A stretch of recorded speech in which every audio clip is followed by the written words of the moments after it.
Mbote bandeko balandi on a vu sur Kitokota na bino émission Oyo Boulana Biso tous les mercredis, effectivement tous les mercredis, mais bon de temps en temps na boyebi ba problème technique et comme rappelé jeudi, mais en tout cas rendez-vous tous les mercredis avec mon frère Kashisha en Allemagne. Je crois qu'il m'a aussi mon message déjà na Dio Oyo, en tout cas les émission Oyo ils que c'est plaisir en tout cas balanzambe to kuta les choses sur le rendez-vous na biso na thème na biso ya lelo thème na biso za nini soki nzambe azali moko pourquoi ba église ezalaka ebele nzambe moko ba église ebele to comprendre on a quatre émissions na biso on to développer na quatre émissions na biso et salima bonde nini pourquoi est-ce que ba église eza ebele croyance ezali ebele alors que nzambe azali kaka c'est moko to me rappelle comprendre on a quatre émissions na biso bon d'abord frère Kashisha bon te frère Alibina bon te bandeko balandi oyo bosi besani malembe to komi na ba 35e émission depuis to bandaki donc ça dit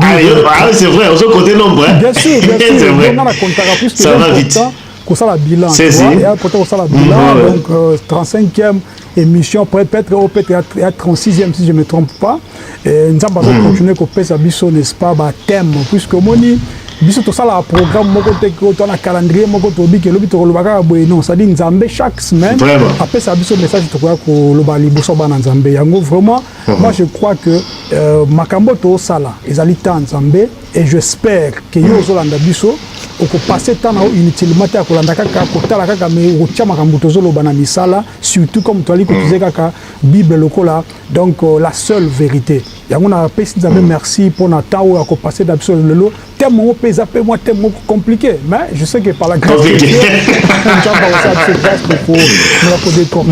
c'est que Dieu a réellement donc bongisi pour na biso frère voilà effectivement il faut qu'on rappelle aussi la batou tu lances la thème mais tu prépares la frère Kashisha que question que vous allez boyer tu vas boyer ils allaient un thème ils allaient lancer et puis tu kei donc besoin de découvrir ensemble la bisouper ensemble donc il faut maintenant comprendre les alliés émissions préparées à l'avance donc les alliés émissions oyo tu y a un thème mais puis tu veux développer un plateau quand les alliés sans ma question à la préparer ça et que vous allez boyer tu vas non je vais voir manzan mingi ça la bon un peu spontané donc ma question c'est bimaga la quatre émissions quand les bolanda biso voilà il y a une précision vraiment de détail bah tu peux pas comprendre voilà donc thème de l'émission dans le bilelo nzambe moko mais église ebele to ko nga pe ko développer en fait ya émission na biso comme toujours to bi émission za la kaso qui to lobby to si ça la peine sauter donc il y a toujours à compléter bah peut-être besoin de à compléter on va peut-être na quelque chose au bakisa ou des propositions des questions bo bengi bo kombi voilà on peut toujours continuer à partager s'il y a des choses il faut peut-être qu'on revenir là-dessus pourquoi pas to toujours occasion sur nzamba ko kisi to revenir nango alors frère Kashisha mais avant to compte la 4e émission na biso lelo to kota to seulement prière comme nous avons d'habitude nous sommes à la prière avant tout contre la émission de Biso. Voilà, dans la Bible que nous ne pouvons rien sans toi.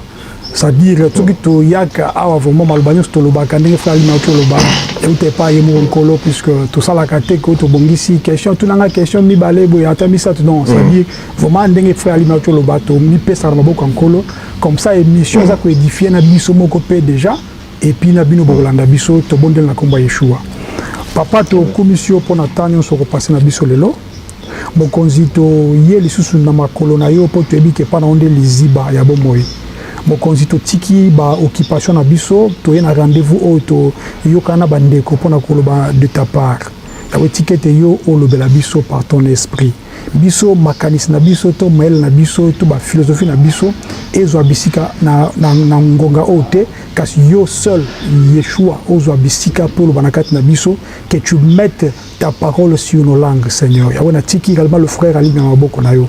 Tambouissé dans Molimo Nayo afin que ma question retourne. Et ça, ma question, moi, qui permettre Bandeko, Bisso, va comprendre exactement la réponse. On a coupé ça et ça là que et ça un plus dans quatre bon moyen moko na moko. To baby si nyonso oya lia mungu na satana. To baby si nyonso oya y a ba empêchement, y a ba empêchement à penser ou bien qu'on réfléchit malamu. To baby si nyonso oyo y a réellement koko ça mobulu na kati ya technique. To baby si nyonso na kombo no Yeshua. To sengi yo au régner le kola maître na kati na biso afin que nyonso to koloba Seigneur pesande yo le kombo papa. To mitiki na makona opo te bike.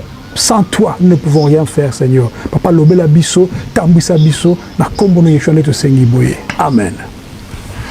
Amen, amen, amen. Merci frère Kashisha na prière pour les introduire en tout cas émission la biso lelo na lobby nzambe moko mais ba église ebele.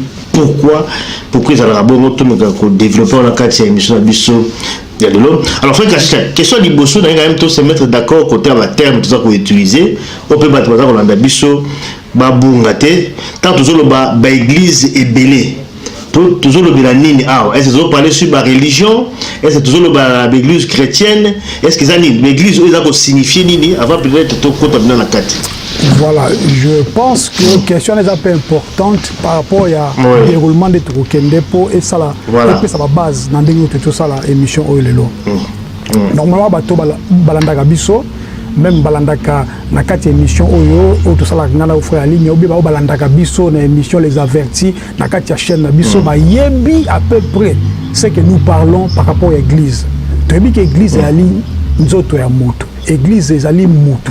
L'église est allée bâtimentée.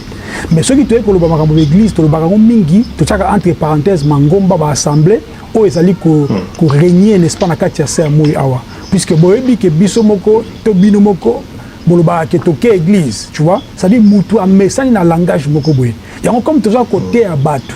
Na génération ya biso bato to ali ko régner to ali ko vivre le j'allais dire et bon tu na ba terme aux allez approprier par rapport na bango ba comprendre mais boye ba yango que Yeshua alobaki ye akovanda lisusu na ndako esprit na kovanda suna kati ndako etongami n'est pas na maboko ya mututé. Pourquoi? Puisque à l'époque ancienne ezalaki que esprit nzambe ndako kita une fois l'an na kati n'est-ce pas ya temple mais ezala susu bongote yango tango Yeshua akufi na croix tomoni rideau n'est-ce pas ya temple et pasuka qui en deux. Pourquoi? Puisque lieu ezala qui prévu ezala lieu très saint et comment qui soit accessible pour na mutu nyonso. C'est-à-dire église en tant que ma brique ma banga ce n'est pas une église. Tokobe yango peut-être assemblée, tokobe yango peut-être lieu de réunion mais ce qu'on attend to petit titre tozolo ba réellement na ba mangomba oyo tozomo na kati ya mokili par rapport à religion surtout. Et puis pendant chuter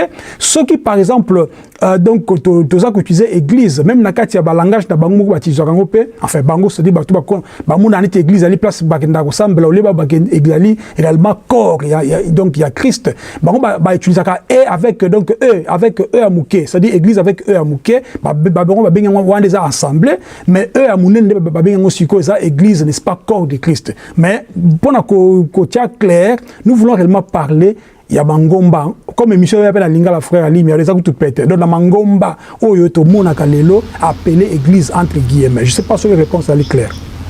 En fait on va mangomba parce que mangomba est belé ba croyance pesé belé en fait c'est pour un cas tout le gars qu'on se fait comprendre là-dessus. Ma religion est belée, religion catholique, religion protestante, tous les musulmans puis bazali, les bouddhistes puis bazali parce que tout il appelle nzambe moko. Basamba ka nzambe c'est tout parce qu'il faut voir parce que ça même nzambe oyo et ça ka nzambe moko parce que bango ezaka pe nzambe même pas la biso la boko également ba nza komba nzambe parce que nzambe ezaka ka moko nous surtout wana semble la peka ka nzambe moko entre guillemets bien entendu. Est-ce que tu peux parler dans le contexte wana ou bien là tu se limiter na ba groupe oyo ba groupe na biso ba église de réveil tout simplement tout ça un peu précis. Voilà, pour la koboya amalgame, pour la koboya la nini ba brèche belé na ba fenêtre belé puisque tu reçois temps et comme à 2 heures 3 heures. OK. Ça la limiter par rapport au message christocentrique, c'est-à-dire nous parler de l'évangile. émission évangélique. Tant que mon évangile, tu ben yango et là qui la bonne nouvelle. Or, la bonne nouvelle où t'es pas Mahomet et où t'es pas Kimbangu et où t'es pas Confucius et où t'es pas c'est pas Bouddha la bonne nouvelle où t'es pas Yeshua où t'es bengi Jésus-Christ. Ça dit tout ça que la bonne nouvelle du royaume. Ça dit ça dans lobby église ou bien Mangomba tout ça la allusion n'est-ce pas na ba onyos pali ko se dire ba chrétien. Donc je pense que on a une réponse claire pour poser la base. Voilà. Donc mon frère Ali Daseki n'a pas ce qui n'a. Voilà, ça dit que c'est beaucoup plus clair. Voilà. Parce que pour pas la battre là, la même parce que ça a confusion. Parce que toujours c'est limité voilà. Ça dit que Oyo accepter Seigneur Jésus-Christ comme Seigneur et Sauveur. Donc c'est quoi que tout ça c'est limité dans le niveau voilà. Donc l'église est belée, alors que Nzambe Azali c'est Moko. Alors frère, peut-être que la porte contre la carte à l'isolo yango. Bon, l'église, surtout peut-être que dépendant moi historique nango, parce que bon, et banaki ndeni ne koma est belé, parce que banaki la place Moko, parce que de toute façon Jésus Christ a tika l'église de. Mais ce que banaki ndeni ne koma siko est belé, bota banenge bota ko. Ne bandezaki ndeni. Voilà, on est bandé qui ndengeni dans la tribu d'union, c'est pas qu'il y a Google, pas bêta, pas que sa réponse, mais n'a pas sa réponse à me pousser. Je pense que ceux-là qui nous suivent depuis le début, tout le bel les Kambouya religion, nous avons un numéro, on a donc émission numéro 2, 3, tout le bel Kambouya religion, tout le bel Kambouya il y a christianisme, tout le bel Kambouya Bible, donc ça dit on a tout. Donc, en fait, brosser il y a concept qui est émission Oyo.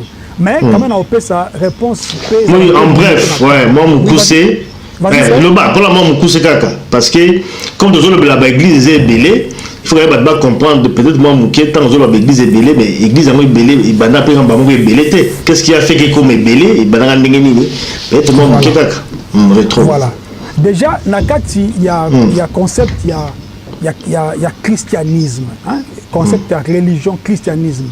D'abord, que Yesu a tika religion, christianisme. Il y a même si tu les avertis, Yesu a tika chrétien, tika disciple. Pourquoi? Puisque terme on a coutu chrétien et bimande coutu, donc après coutu, donc kokende ya Yeshua. Terme la chrétien. On a dit on va message qu'on a dit sur la émission pour comprendre réellement ce que je suis en train de dire. Mais sur ma question, pas aller tout dans la question. Mais na ko un peu ko brosser un peu bilo ko dans mon capital pour na to capter message bien. C'est-à-dire dans dengue il y a concept, il y a Yeshua, concept, il y a Jésus. Il a fallu, donc il lui avait fallu, n'est-ce pas, aya kufa na mokili afin que soit kufi na mokili. Tant qu'il y a quoi, d'abord les soumous monté comme pardonner. Après ça les soumous monté comme pardonner.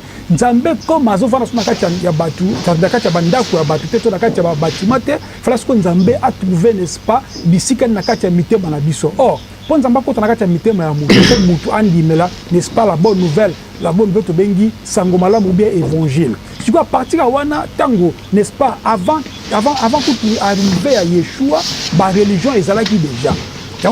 Beaucoup de monde que même banani ba pharisien qui déjà avant hier les pharisiens banda ko bundisa pourquoi puisque bango baza ko landa mingi loi ya Moïse kaka mais pourtant hier ayaki n'est-ce pas la Bible le dit que donc Moïse avait ayaki avec la loi lui Yeshua est venu avec la grâce aux hommes. Alors si quoi déjà à partir wana tango Yeshua aye na to ba entre guillemets pensée, to philosophie à Sika, c'est-à-dire il y a au côté royaume donc des cieux, bateau bazaki avant hier on dirait zaki ba blague. Pourquoi? Puisque déjà eux disaient que il ne peut pas être un fils de Dieu puisque Dieu n'a pas de femme, Dieu ne peut pas avoir un fils. Ba comprendre le concept wana te. Ba comprendre le concept te soki Yesu a bengi Nzambe papa na ngai. Ba zo monango normalité. Alors si quoi comment il dit ko bundise déjà à l'époque d'où et comment qui déjà bateau basé franche donc bateau plutôt basé dans côté romain. Or, Romain, ils ont déjà donc l'église catholique. Mais est-ce que côté romain, comme on les appelait, des pharisiens, des sadducéens, qui déjà présents dans le terrain. Tant que Yeshua est avec le message à Sika, c'est de là même que Bundisa pour Balinga qui était n'est-ce pas Abimisa Moutou. Beaucoup de monde appelle isolé à Saul, plus tard Paul. Paul Azaki Mouta soko bundisa même, n'est-ce pas, entre guillemets christianisme, c'est-à-dire pendant que Yeshua Azaki n'a qu'à mokili. Bref, déjà tout le monde a que déjà à début Yeshua a déjà ba religion et puis tant où il y a n'est-ce pas na avant on est à Sika, autre bengi donc christianisme, c'est-à-dire voie au salut, il y a Nzambe réellement par rapport il y a ko sauver mutu batu ba comment qui déjà cause na ba tendance wana. Plus tard tu comme on a que l'église catholique est récupérée makambo plus tard ba ko sala ba organisation na bango ba mi ko luka ba sangana na ba confession misusu à l'époque déjà bon ta la mission tout ça la bon comprendre ngo après tant ko sala bongo église catholique plus tard yango mo ke kabwani na église protestante nde boti sikoyo n'est-ce pas makambo to moni sikoyo ko boti biloko mibale c'est-à-dire catholique et puis protestante. Oh protestante sikoyo tant boti protestante sikoyo kei n'est-ce pas et que ko bota sous subani li ba auto ba évangélique. C'est-à-dire que Kabwana les acquis depuis de biso que les tinde Kabwana est comme boye. Je sais pas ce qu'il a brossé rapidement et que ça clair on a dit que ça. Oui, bon, ça en fait ça clair n'engi ko sala moi résumé na ndenge à l'origine ndenge bandaki. Mais sikoyo thème na biso lelo ezali pourquoi l'église est comme ebelé alors que Nzambe azali moko. Et peut-être question de rouba sonné mususu inconvénient ni nango ezali l'église ezali belé attaque Nzambe ezali moko. Est-ce que ezali inconvénient moko pour que ba multiplication de l'église ezala parce que on peut prier aussi l'église qu'on a peu belé les problèmes qu'on a à niveau nini. Ça te rouba ça peut question dans l'autre sens. Alors tout dans la carte système nango frère Kashisha. Bah l'église est rebellée. Pourquoi l'église est rebellée alors que Nzambe ezali moko? Comment vous répondre à la question avant de développer on a carte? Pourquoi l'église est rebellée? OK. Donc frère, on a aucun côté sur le but que on va s'appeler. Ça dit que est-ce qu'ils ont l'inconvénient l'église est rebellée alors que Nzambe ezali moko? Inconvénient ezali parce que tout ça me l'appelle quand Nzambe vous allez peut belé l'église vous allez belé est-ce qu'ils ont des inconvénients par rapport à nous? Voilà, si vous n'avez pas sa réponse il y a liboso tu balé. Il y a inconvénient d'abord. Toi qui est dans liboso, pourquoi ils ont belé et puis l'inconvénient après? Bon, pourquoi ils sont belés? Question là mon frère. Question là pourquoi ils sont belés? Au moni nakende rapidement. Au moni non mais aboy. Avant que na zona no église. Na zona no batu kaka donc batu na kata société comme tout ça balinga to ke bongo na Congo. Frère, est-ce que au moment normal que pays moko ça a plus de 500 partis politiques? Question il y a liboso. To longue place à politique. To que la musique soi-disant chrétienne. Est-ce que c'est normal que au monde lelo et comment la star mo comme les aba groupe de Israël. To longue place wana. To est-ce qu'on a kacha ba soi-disant ba église. Frère. Ba église comme à belé ce n'est pas pour qu'on multiplier stratégie il y a évangile. Non. Non, il y a un inconvénient sur quoi tu vas répondre à un inconvénient dans la place. C'est-à-dire que ces belé, ce n'est pas une stratégie pour multiplier, n'est-ce pas, battre. Non. L'église est belé puisque les alliés, biloko ils a battu basali. N'attends bien l'église a comprendre mangomba. Et moi tu belé puisque battu basali. Frère, tango battu balongwa qui catholique. Baloba qui que catholique bassemble la Marie, a la raison. Catholique bassemble la messe est mort, a la raison. Catholique bassemble la autobengaka nini benga onini batwakenda ko tubele pas à sango, a la raison. Mais tant que bango ko ba longwe ba komi ba protestant, c'est-à-dire ba protester contre les catholiques, qu'est-ce qu'ils ont fait? Ils ont reproduit plutôt les mêmes choses. C'est-à-dire les lots au bon amant que non mutu akufeli mwasi to mobali basa la cérémonie na kacha cimetière pour kokunda mutu wana baso la bague basa la prière mot compliqué mais les églises soi-disant donc évangélique donc église eza ebelé les lots ezali par rapport à d'abord égoïsme. Pourquoi? Puisque olingi ozoelo komoko boye monike soki na bike na sala kaka na sima mutu na ko profiter na yango te tikala sala pelo ko ngai da profiter na mon frère ba pasteur mingi omuna na Congo lelo to ba pona Congo surtout ba pasteur ba église de réveil mingi ba uta ba nzambe malamu soki ba chetembe ba loba nga awa na kati ya émission mingi ba uta ba nzambe malamu nakotanga bakombo neti ba Léopold Mutombo Kalombo auta nzambe malamu. C'est-à-dire tango bango bauti kuna basali pe ndeti o bango, c'était pas dans le sens que que de côté donc Yeshua le qui allait et faites toute nation mes disciples. Non, non. Pourquoi? Tout le monde a ce qu'on va fruit dans le lot. Puisque ceux qui parlent français, que c'est la fin qui justifie le moyen. Ceux qui sont au que la fin en gros est compliqué.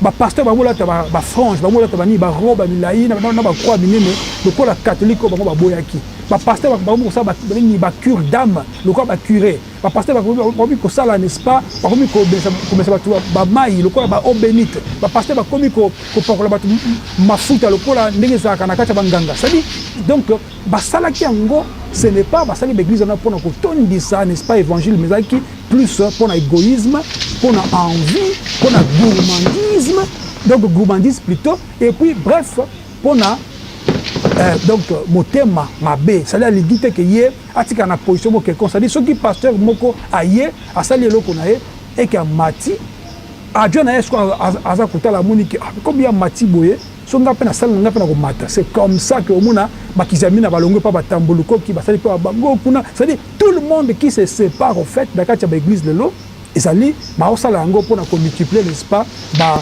business na bango yango mona za réellement que ceux qui nzamba za ki moko na ndenga pas za moko banga basa la bongote na pona ko chuter okomona na avenue moko bona 4 5 6 assemblées. Est-ce que beaucoup zongo se connaissent bolba qui attaque que non église des alliés en France mususu na Belgique toi na katia ya Liège mususu na Bruxelles tu vas comprendre que bon ba chango na ndenge ba place mo stratégique mais ce n'est pas ça ba sali yango ezé belé pour chaque mutu à gérer le connaît de quoi ONG n'a pas une réponse à nous clair oui ça et clair en fait est belé parce que comme business mais bâti comme il y a nzambe liboso alors mes frères. Inconvénient, frère. Ah, inconvénient. Ouais. Maloba. Non, pas ça. Un peu ça inconvénient de l'autre côté. Quel est l'inconvénient de ceux qui sont belés parce que comme tu yolobi ah, il faut que on peut belé, dès qu'on zoloba, bah et pour la mambo, mais au moins comme moi j'ai eu des liboso. Ils ont un avantage, n'habite yo côté inconvénient dans le niveau ni. Frère, au moins démon moko, baba un démon. Balé ba démon misatu ba démon ce comme il va 1000 ba comme la légion inconvénient c'est ça que tellement ba ça la même objectif ya ko gagner pain ou gagner mbongo ba comme ici église ya nkolo et comme place à côté ka ba pigeon frère Yeshua avait fait ça une fois à chasser ba nakati ya temple pour ba ko ça ba commerce mais le frère ba église bien so mona kawana bateka ba livre bateka ba CD musique bateka c'est-à-dire ezali au fait inconvénient exact tant que ça ko multiplier na ndenge ya mabe ko matalikolo c'est pourquoi tu verras même dans ta Genèse tant Yeshua nzambe azoloba Yahweh azoloba que non akiti na Sodome et pas la Sodome et Gomorrhe pourquoi puisque moni mabe mati mingi tie pa na pourquoi puisque tout le monde faisait le mal ce que mabe comme il multipliait et comme que mabe ne ko matati pa nzambe parce que moni ce que comme ko pesa bango mona tabusu mona mutu moko ba sa côté aka bo pa akoya kufi to mutu mo sa ki ne moi bien ba kutie kuna sa ko se masturber musu ça dit ba comme ko sa ba biloko mo que même ba païen o ba nzambe te ils n'auront plus n'est-ce pas l'envie ya kuluka koyeba nzambe puisque mais bato ndenge ni bango basambelaka bakambukutu mabe koleka nga na sambelaka te bref inconvénient yango wana la multitude ya n'est-ce pas ya babiloko ya mabe to la prolifération ya babiloko ya mabe et ça là que non mabe plus mabe pesaka mabe c'est ça l'inconvénient. Mais c'est vrai, parce que toujours parlé sur Mabé, prolifération de l'homme Mabé, c'est-à-dire qu'il va créer l'église de la Bango, pour passer à Mbongo, ils allaient dans le but, il y a Mbongo, ils allaient pour la Maramanza Mbété. Mais ce qu'ils ont trop considéré, frère, Kashisha, parce que bon, tu vas peut-être Babandaka, Mabé, Babandaka, Malam, après ce qu'on va continuer à Mabé. Supposons que Batongo Nyos Bazali Malam, supposons qu'ils allaient dans le but pour propager bonne nouvelle. Est-ce que vous allez Mabé? Que la multiplication de l'église est allée belée.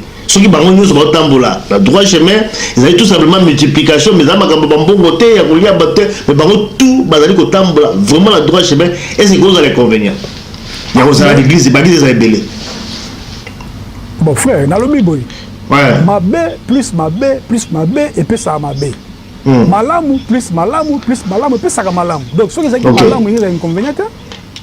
Ok. Et nous avons tout bien pourquoi puisque là maintenant ils ont là que non na bengi ma frère pasteur bon ça va toujours kuna toi que tu es na prison ça va ça dit toi tu es ça avec comme les apôtres faisaient dans Actes des apôtres chapitre 2 bah ça côté parole il y a Yeshua sans compromission ce que qui bongo et ça m'a bêté dans ces cas tu vois tout ça même pas émission tu vois ça été pour comment dit que tu bondi ça alors puisque tu as ça l'émission pourquoi puisque ma baisse est tellement visible frère c'est tellement visible frère tout ça va coup de fil tu ma cambo belé sous pour Nzambe après mettre musu tolo baboité puisque ma musu li peut-être que froisser bateau ba na bokondima ya muke mais je te dis que frère ba assemblée mingo monaka na bandelango le cambo yo bande ko bokangai ce n'est pas d'un mauvais œil que nazo ba makambo yo na ba vraiment pour sauver bateau peut-être au basa na kacha ba makambo wana ceux qui ba ali 100 frère 99 ba ali faux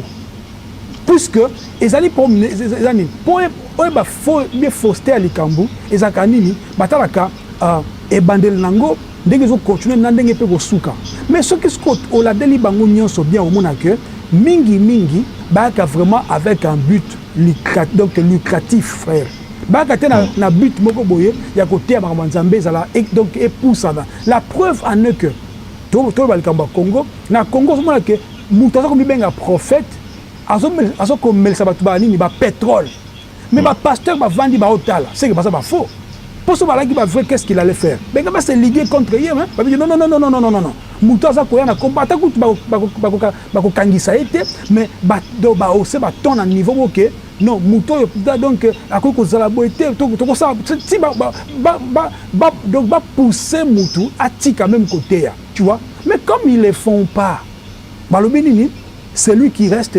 silencieux devant une injustice. Il s'est fait coupable de cette injustice.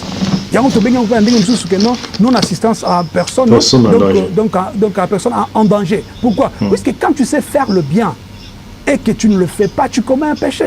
Je ne sais pas ce qui répond à clair, frère. Oui, réponse est claire. Mais peut-être qu'on a répondu, que si dès que tu brosses déjà tableau aux sombres, c'est-à-dire que multiplication avec l'église, ils allaient pour l'intérêt personnel, il y a bateau dans l'église, ils allaient l'église, na bango, na bakomo, na bango, la famille, na bango. Mais ce que peut-être toujours le Nzambi moko, ce qui Nzambi azalaka moko, pourquoi est-ce qu'il y a l'église que vous allez belé? Frère, na ndenge tolobi le lono représenté wana, est-ce que Nzambi azali na kati ya l'église wana? Nzambi toujours le belé, est-ce que Dieu est là? Bon. Totanga passage moko pour mon appel bandaki botanga na note totanga ta passage moko puisque des fois les choses que nous parlons eza biloko Nzamba va ko pesa biso to loba et puis bandeko baso landa biso basiba mingi basiba comprendre même style tout ça la makambo yo il y a des fois tu as vraiment avec un message ba moko toke droit au but mais eza vraiment constate au monto ça la méthode côté bana Nzambe baza ko kabiso babi manakati ya makambo wana ekozala malamu tonakata livre ya Matthieu chapitre 7 natanga avant que na pesa réponse à frère Alimia Matthieu chapitre 7 dans verset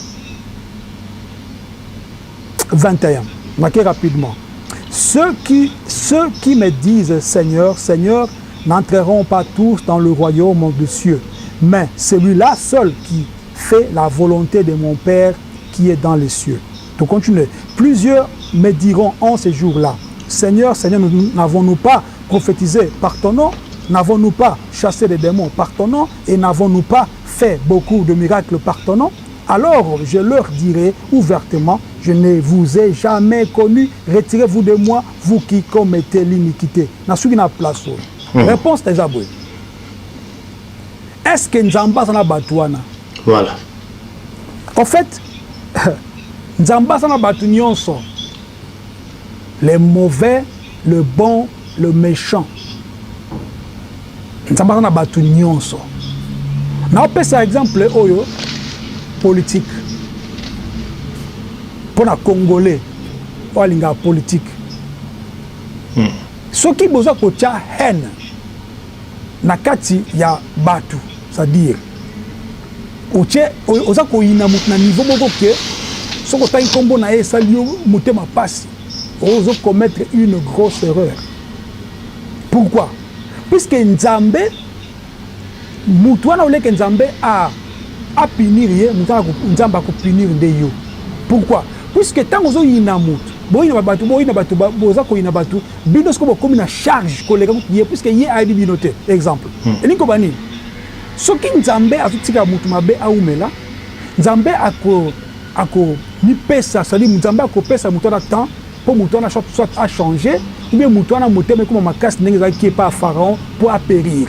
Mais soki bino mingi ba bibenga avec chrétien, boza ko ina politicien boko po linga kaité na ndenge boko zo ina, c'est comme si tu es en train de le blanchir en fait. Ozo blanchir pas Nzambe. Parce que finalement Nzambe ko tala mais yo zo benga chrétien, mozo ina. Pourquoi? Puisque la Bible nous dit que muto linga ozo mona ozo lingete, mais Nzambe o mona kato lingende. Eliko banini?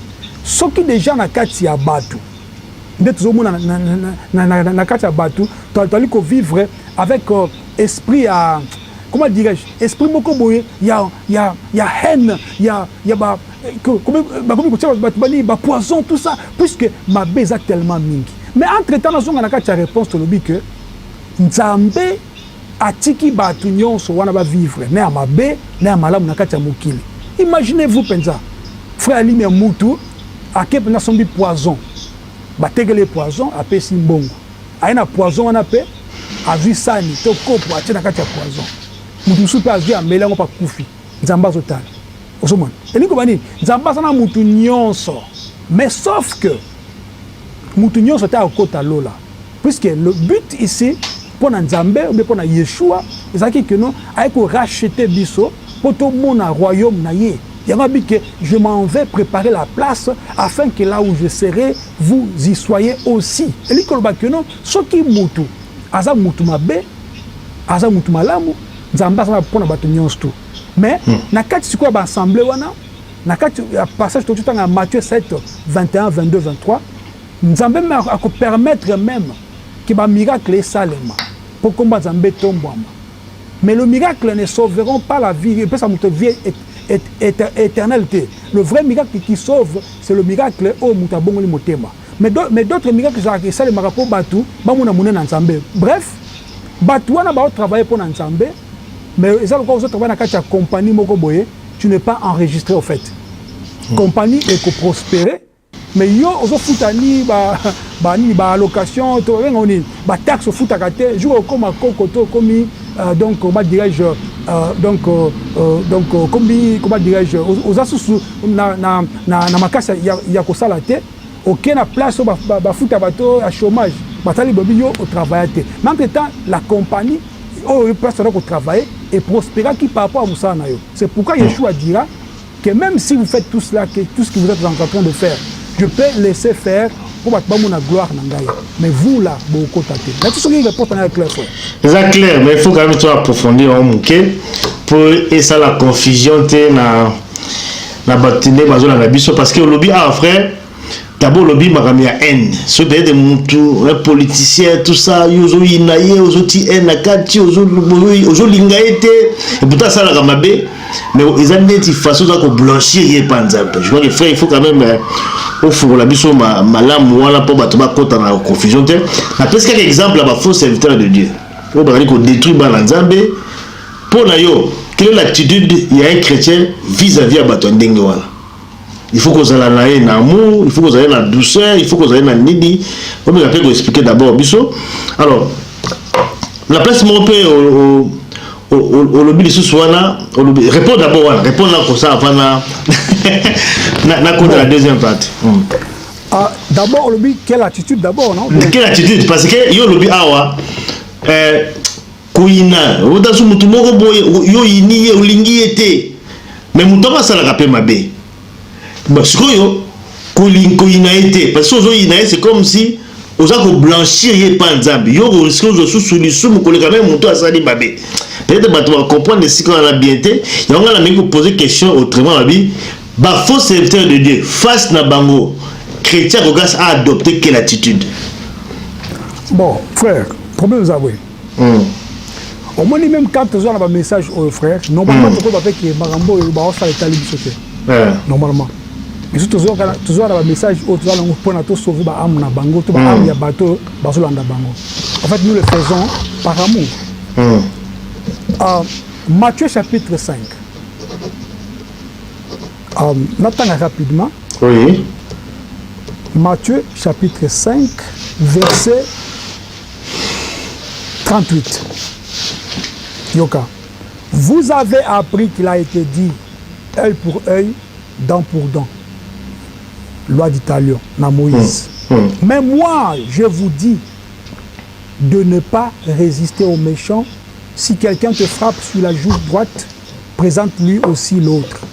Si quelqu'un veut plaider contre toi et prendre ta tunique, laisse-lui encore ton manteau. Si quelqu'un te force à faire en 1000, fais-en 2 avec lui. Donne à celui qui te demande et ne détourne pas de celui qui veut emprunter de toi. 43. Vous avez appris qu'il a été dit, tu aimeras ton prochain et tu haïras ton ennemi. Mais moi, je vous dis, aimez vos ennemis, bénissez ceux qui vous maudissent, faites du bien à ceux qui vous haïssent et priez pour ceux qui vous maltraitent et qui vous persécutent. C'est ça le mystère de Yeshua. Oui. Frère, la personne image moi soda moko à 2 mètres 2 mètres soda a betio mbata okwei ce que par erreur soda zui mbeli na nga chayo mbeli ezoki soda yo ozui bandage au pensée porter à soda wana. C'est ce que Yeshua a fait. Lorsque Baïko Kangaye, Pierre, n'a pas zèle, n'a pas Pierre, a joué à Katilitoy, Yeshua a dit au bon niveau. Zongi Sambeli na yo, Yeshua a joué l'itoy à Moutouana à Zongi Siam. C'est ça en fait le mystère. Attends que moi dans Nzambé, frère, aux gens a droit ya ko yina mutute, frère, ils ont même pas na place où Nzamba tike la biso que oui, mon nakao, tétététété. Attends que moi dans Nzambé, frère, attends mouta fingi yo, attends mouta tongi yo, attends mouta yini yo, t'as pas droit ya ko salango lokola ye. Mais ce qui est clair, frère, puisque moi je ne viens pas ici à m'adouer batou. Dans ce cas, c'est ma vérité au repos. Oh, qui frère. Nous ne voulons pas faire de choses. Non, c'est pas ça. Nous voulons réellement prêcher l'évangile, frère. Parce que Makambo Yeshua Azasa Kolobango. Ce qui est chrétien aux Olandangaï. Yeshua Lobi. Yo koina mutute. Yo prier pour mutu ça ko maudire yo. Prier pour mutu azali ko maltraiter. Yango monita mutu ba ki ni kambo ya prière, c'est pas na yo ou bien avec une autre mission. Tant on ça ba prière à feu. Moto zik ça ba batunyo soana. Non, c'est pas une bonne prière. C'est pas une bonne prière. La prière c'est que non Nzambe ba ça nga mabe sunga bango baye bayo bandi mayo batika mabe. C'est pourquoi Yeshua dira na aussi que ça na Père, pardonne-leur, car ils ne savent ce qu'ils font. Mais peut-être une question bien à ça, frère. Oui. Batmala, on a des bisous, vraiment la bouche. On a pas dit que le lot n'a qu'au. On a dit que le lot, frère, n'a qu'au tchao, pensant contre mieux. Vraiment. Toujours pour ça là, toujours pour ça là. C'est vrai, il y a des gens mingi. Mais bon. Bah, tu peux être tout un peu confusion, mais le fait il y a qu'on dénoncer le mal. Est-ce que ça condamnable? Parce que ça aussi, bah, il faut qu'on aime, il faut tout ça. Mais nous on dénonce, toujours dénoncer, toujours mis à ma crama, bien à baron, la mise sur bateau. Ils appellent ça humiliation également, parce que le awa, Nzambe, azali ko permettre ba miracle ba faux miracle salima parce que combo parce que là on a répondu pour la deuxième question pas combo na ka les otomboma alors que ba faux miracle on a ba sala na combo ya Satan na combo ya diable mais ba tiko mo nzambe liboso nzambe pe ayebi mais il y a zo permettre ngo salima parce que combo na ye les années moi paradoxe quelque part est-ce que vous pouvez peut-être qu'on fourra peut-être bon bouquin qu'on dénoncer est-ce que ça m'a bé parce que qu'on humilier bango et ça m'a bé et puis miracle aux autres bah faux miracle ça les maca ça baza qu'on permettre ngo c'est comme ça dans moi carte blanche bah on peut ça bah bon frère avant que toi tous en place il y a tous ça Éphésiens 5:11 ne prenez point part aux œuvres infructueuses des ténèbres, mais plutôt condamnez-les. Voilà. Ou bien dénoncez-les. Mais ce côté avant, on a dit que examinez ce qui est agréable au Seigneur. C'est-à-dire, ce qui biso bananzambe, tout a bien. Exemple, on appelle ça quand on appelle ça sous frère. Frère Ali, mais ce sont des médecins. Oui, dans Nzela, comme la gare à Liège. On a un train où il y a un koué. Autant la musique, comme il y a rapidité, à comme il y a traité Moutouana, mais on y a la gorge. Parce que yo, c'est comme médecin au Sani. Au Kende, puis si Moutouana, non, yo, médecin, on dit, parce que ça a été, il faut ça. C'est-à-dire, pour yo, un médecin, on a un dengue médecine et sengibino. De un. De deux, ceux qui ont comme on a ligne, papa n'a bino comme on a ligne. Mutumo baza ko bengi oh ma fils a ligne parce que yo fils ango sko mamba sala na ndenge papa la sabino mo eza normalité au pousser nos talibans mais oh a ligne on ndenge ni ce que nous sommes en train de faire frère tout ça qu'on s'acharner contre Batouté yango faut tout ça là attention biso oyo na sangisi to dénoncer kabatu tout ça là attention quand tu commences à dénoncer avec la haine au côté n'a pas piège à diable. Or, on dénonce avec la haine comment?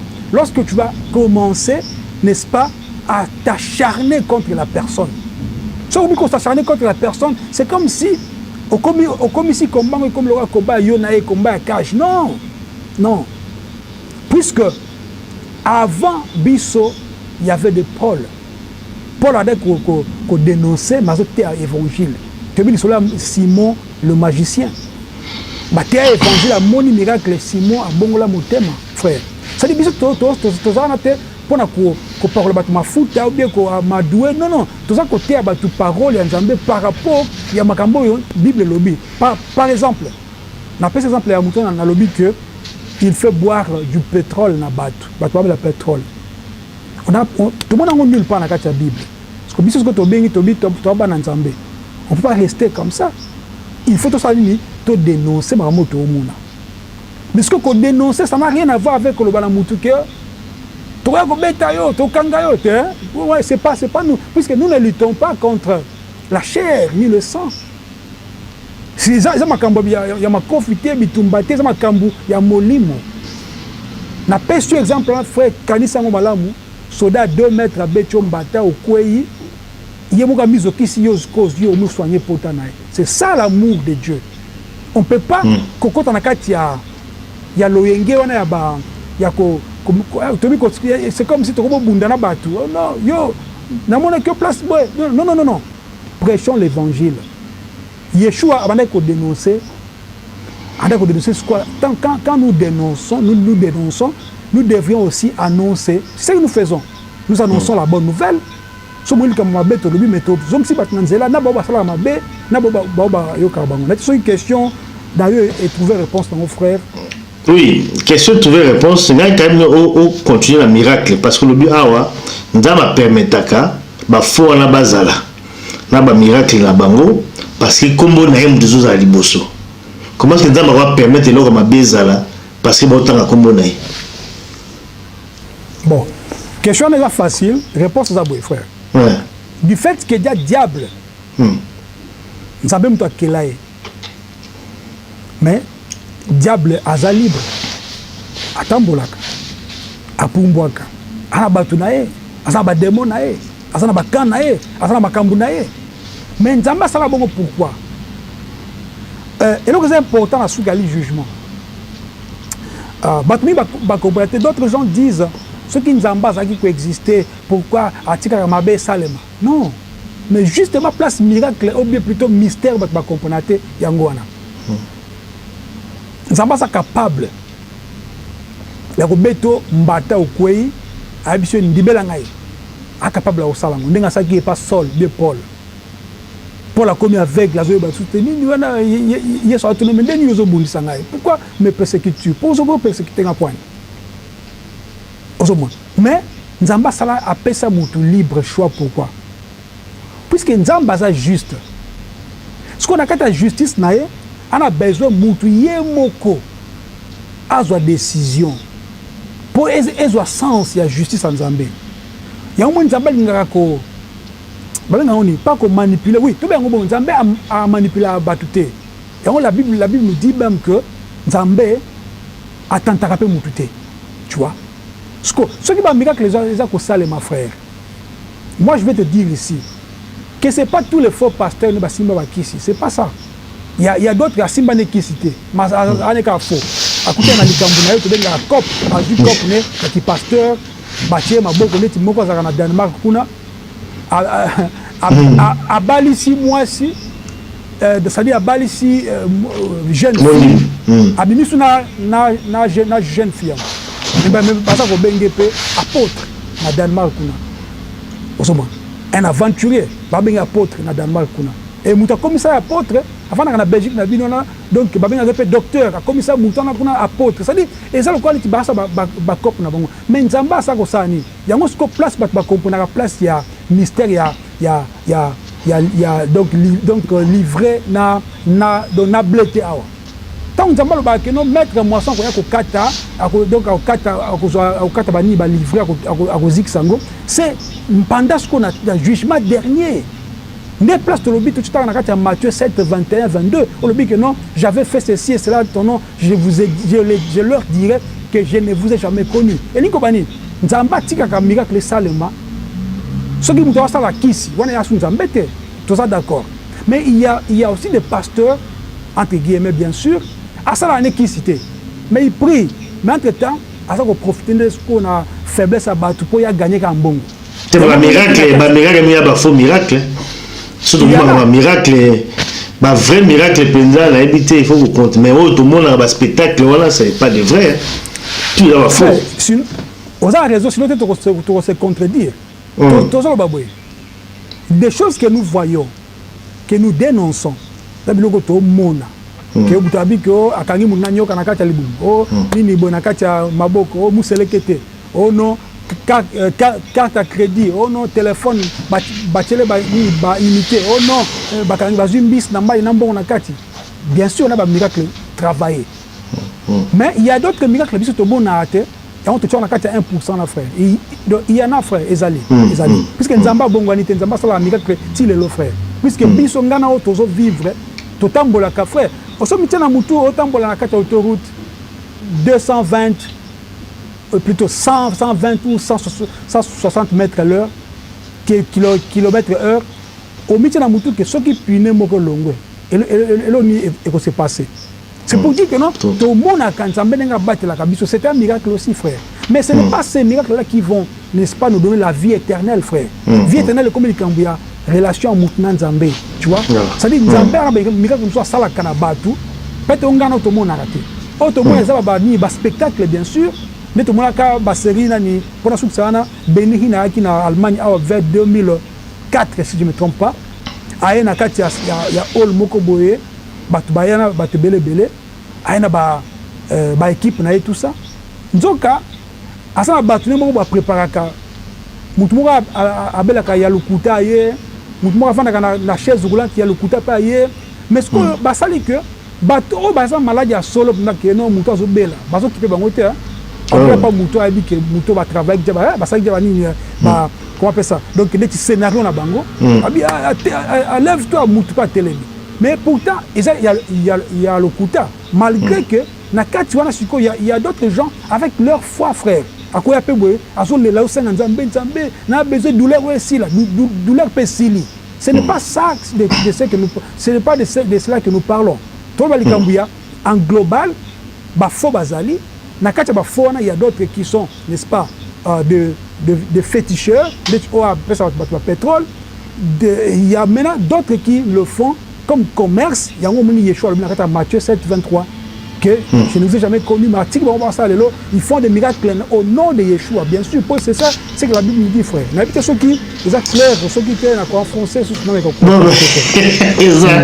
non, mais ils sont clairs parce que j'ai toujours poussé la pomme comme se met à ce qui n'a pas. Mbang Mingi, Nzambi Moko, l'église est belée. Pour que ça les marabongo. Mais frère, si nous sommes dit tout à la sort ya bandimi, ba fidèle. Parce que tout le bi awa, ba mangombango ils ont rébellé tout simplement parce que ils arrivent ba magablo. Mutu asali pour allier la ngombongo. Voilà, comme penda commerce et puis bon voilà, ils ont dans la cop. Comme penda cop, il y a on des salé marabongo ba tout basi ba yebi na bango. Mais bato ba keno ensemble la kuna parce que ba véritable ba nzambe pe bazala kawana. Bakenda bina kosambela ndenge solo parce que sort ya bato bakenda na kata magablo wana oya bakopo wana so na bango ezani de faire tout tanga quelque chose avant de sa réponse frère Alinga. Jean chapitre 8 verset 12 lui. Jésus leur parla de nouveau et dit: je suis la lumière du monde. Celui qui me suit ne marchera pas dans les ténèbres, mais il aura la lumière de la vie. Frère, au moins on a sala, on a la responsabilité pour la vie éternelle. Yesu akufi apesi grâce. Grâce à nous, sala nous mabe. Mendeni oui, ça nous mabe. Senga bolimbis. Mais quand tu fais un mabe, tu peux faire le mal, donc au coup tiki, donc ok il fait. C'est pour dire que non, mabe oyoko sala, so sengi pardon panzambe zamba ko limbisa yo. Wana ezali bongo, za bongo. Ça dit Nzambe a pesi grâce au moyen il y a liwa na résurrection, il y a Yeshua. Mais ce que Yeshua a koloba que non, c'est lui qui. Donc d'abord je suis la lumière du monde, c'est-à-dire dans sa vérité, dans sa polé à mokili. Muto ko landanga ovanda sur article na kati ya molilité. Eli kolobani. Na kati ya ensemble na bana Nzambe bazali. Frère, ngana uta kuna frère, na kola kuna. Uta kuna frère. Et quand tu allais kuna, il y avait des fois aussi au monde que tu es différent avec d'autres frères. Au monde makamsusu, tu t'imagines par exemple le comment les cas qui na Congo Kala, tout ça pas miké frère. Toke ni comment on appelle ça benga ngoni susu na croisade. Croisade. Très croisade frère. Na otanga kombo na. Tambulukoki. Yéne mtazaki n'est-ce pas officiant ou bien il travaille comme président ni wana donc croisade wana croisade to yaki na sœur moko boye sœur wana ataki ba bijoux na ça par exemple na kata ba vidéo mususu na habité ataki ba bijoux biso to yaki provenance ba bijoux wana to na sœur nzela moko to komi na kata nini ya kata ya croisade wana comme sœur ataki pembe ba bijoux tout ça tambuko ka komi ko prophétiser panaye o nzamba sola kisangai bona bwe kade bagenda ndiki ande basala wana o sœur yakawa a prier nzamba bisinga ipesa ba bijoux no nyonso wana sœur na bisi eza ngate eza ya na ngai on ça dit pasteur ou bien bato ba sa musala ya nzambe pour eux batala mingi matériel n'est-ce pas ouais. Ça dit basa kolingate ko comment dirais-je, ils ne viennent pas au fait pour na côté à bino sangomalamu. Ils viennent au fait pour na ko dépouiller bino. C'est pourquoi je dis que biso to sa musala oyo pour na muni temps ko kembang bangu, to sa musala oyo pour to lingi bato basa ko ka biso. Ba comprendre que biso to wuta pe na ba assemblée wana. Ndana obi à l'époque to moni et puis to zonga nzela mo bato to za ko seka likambo wana timona beti solongo tilelo. C'est pour dire que non, tu vois que Tamboko qui sait qu'il faisait ça, il chaud, ça qui le coûta à l'époque déjà frère. C'est pour dire que non, dans quatre ensemble il y a des enfants de Dieu aussi, mais sauf que beaucoup n'ont pas le courage à Kolongwa et à quitter. D'autres me posent même des questions. Frère, bon sang à Longo na okende wapi. Ozomona. Na okende wapi. Ozomona. Et puis ils sont en train même de dénoncer, donc frère. Il y a même des gens qui nous suivent, qui nous écrivent, qui nous appellent. Mais parce que Dabani va assembler un frère. Et moi je dis que peut-être que comme l'apôtre Paul dira quelque part, d'autres gens sont lents à réfléchir ou lents à agir. Peut-être en fait, ce que je suis en train de dire, dans quatre assemblées, il y a aussi des enfants de Dieu, mais sauf que nous peut être nous avons besoin de temps, on a besoin de pour longa, pas ya nangam biso to aller sur frère. C'est ça. J'ai parlé de la sort na bango au cas où lui écouter dans la quatre assemblée wana. Est-ce que bazana lobiko ou bazana kata lifelo? Ce que je veux dire ici va choquer d'autres gens. Oui. Frère, ata mutaka na église catholique. Ouais. Il y aura bien. Une église catholique. Mais ceux qui lui écoutent au péto, tu pars au ciel. Mais si tu as un kamoko exceptionnel, tellement. Dans la histoire de la Bible, frère,